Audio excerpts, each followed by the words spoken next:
Another thing I'd like to demonstrate is that this Homasote, this is 1.5 inches wide. I've cut these strips, and a 1/2 inch thick Homasote. And I know a lot of people complain about the Homasote being very dusty to cut. You cut this stuff with a circular saw or a jigsaw, it is very dusty. The width of the blade with a circular saw makes an incredible amount of dust. It actually takes an 1/8 inch wide path of this Homasote and turns that all into dust. It's incredible. The jigsaw works a little better because it has a narrower blade, and it still makes a crazy amount of dust. You need to wear a respirator or something to protect your lungs. Breathing all the dust can't be good for you. But I found a dust-free way to do it is to use a straight edge and a utility knife. If you clamp a straight edge on here, in fact I use an 1.5 inch straight edge, so just line it up with the edge, clamp it on, and about 6 passes with the utility knife, it's all the way through. 6 or 7 passes, just run your knife along there, you'll be all the way through. You take it off, you put your straight edge down and cut the next one.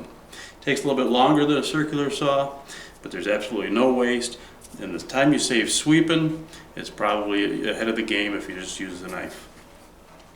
Now here, I've got a little bit of a curve at the very end where I need to fit this piece in. And so to curve this stuff, you need to be a little careful with it because it's actually a paper product. It's pressed paper, and so when you bend it, if you have a big long piece, say like this, and you want to have a big gradual curve, well, you can just grab it and give it a bend.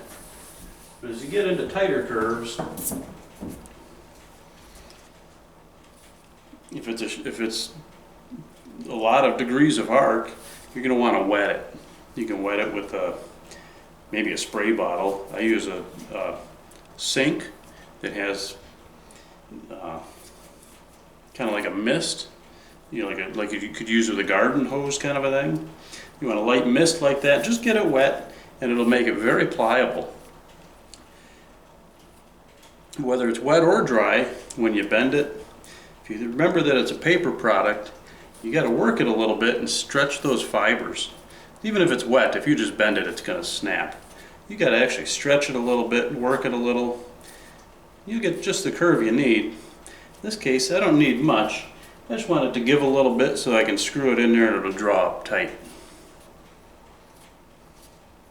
The screws I'm using are really just drywall screws. It's a fine thread.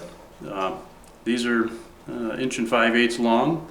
For the parts of the main line where I have just the 3 thicknesses, I use 1 1/4 screws so that you don't have a sharp edge poking out the back side. I'm going to go ahead and screw this in down there, and then we'll work on this transition to where this number 6 left-hand turnout's going to go.